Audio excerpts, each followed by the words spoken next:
Now अगर market में आप काफ़ी समय से हैं तो आपने एक पैटर्न नोटिस करा होगा मार्केट और जो आर्टिकल मार्केट के ऊपर पब्लिश होते हैं उनके बीच में, वो ये कि जब भी मार्केट में 200-300 पॉइंट की ड्रॉप डाउन आती है तो सारे के सारे आर्टिकल सिर्फ यही बताते हैं कि इन्वेस्टर्स ने इतने लाख करोड़ आपके लॉस कर दिए हैं, मार्केट में ब्लड बाथ चल रहा है और अब सीधा आप डाउनवर्ड साइड की तरफ जा रहे हो।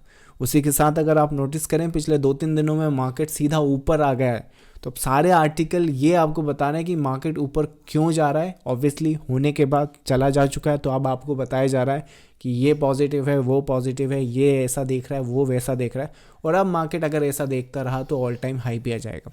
तो जो सेंटीमेंट है मार्केट का वो कितनी जल्दी चेंज हो सकता है आप सीधा इसी फेज़ में देख सकते हैं।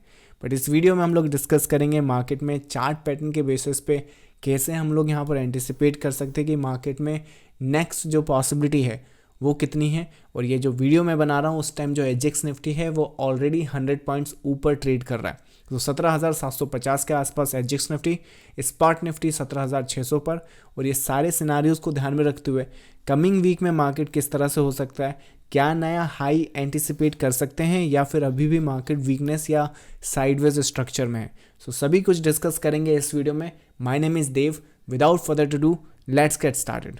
चलिए सो निफ्टी से स्टार्ट करते हैं। और निफ्टी अगर आप काफ़ी वीक से मुझे फॉलो कर रहे हैं तो वेल एंड गुड, आपको ऑलरेडी पता है कि ये साइडवेज पैटर्न की तरह मैं इसको ट्रीट कर रहा हूँ। जिन्हें नहीं पता है उन्हें मैं बता देता हूँ कि ये जो वेव है, ये लो आप यहाँ पर देख रहे हो, जब तक ये लो सेफ है यहाँ पर एक 18,250 की पॉसिबिलिटी है। यहाँ पर राइट नाउ आप नोटिस करो एक लेवल मैंने यहाँ पर रख रखा है 18,422।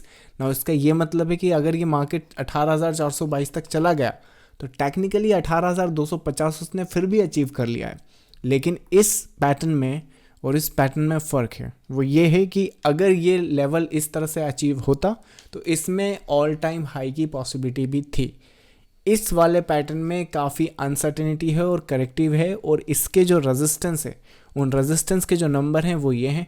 एक तो ऑलरेडी वो वहाँ पर खड़ा है, सो 17,600-620 का, लेकिन कमिंग वीक का जो रेजिस्टेंस है वो मैं ले रहा हूँ 17,812। इसका मतलब क्या है कि ये जो फेज़ है वो यहाँ पर कंप्लीट हो सकता है, उसके बाद phase out for the sideways market. और अगर ये ऊपर गया भी तो उस केस में ये इस लेवल के पहले कभी भी कंप्लीट होकर एक ड्रॉप डाउन कर सकता है, और उस ड्रॉप डाउन में ये लो दोबारा टैग हो सकता है।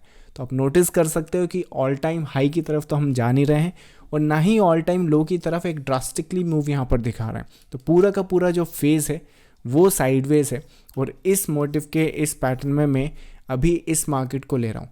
इस वीक में 17,800 ये रेजिस्टेंस पर मैं फोकस कर रहा हूँ, और उसके साथ साथ जो यहाँ पर सपोर्ट है टेक्निकली इस मार्केट में इस वेव का जो इंटरनल सपोर्ट है वो 17,400 को लेकर चल रहा हूँ।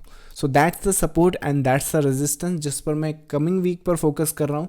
और कोई भी यहाँ पर 200, 300, 400 पॉइंट की डाउन वेव या अप वेव कुछ भी आता है तो उसको इतना सीरियसली ना लेते हुए, ऑल टाइम हाई की कोई एंटिसिपेशन नहीं है, ना ही ऑल टाइम लो की। अभी ऑल टाइम लो मतलब ऑल टाइम लो तो निफ्टी नहीं जाएगा, पर टेक्निकली अगर ये लो की टैगिंग भी देखें तो उतनी आसानी से ये मार्केट देने वाला नहीं है। So this is the nature of the corrective structure, और अभी हम इस वेव में हैं। So that's the update from my side on Nifty guys. Trade with care, spend time with your friends and family. I will see you next time. Thank you so much, bye bye.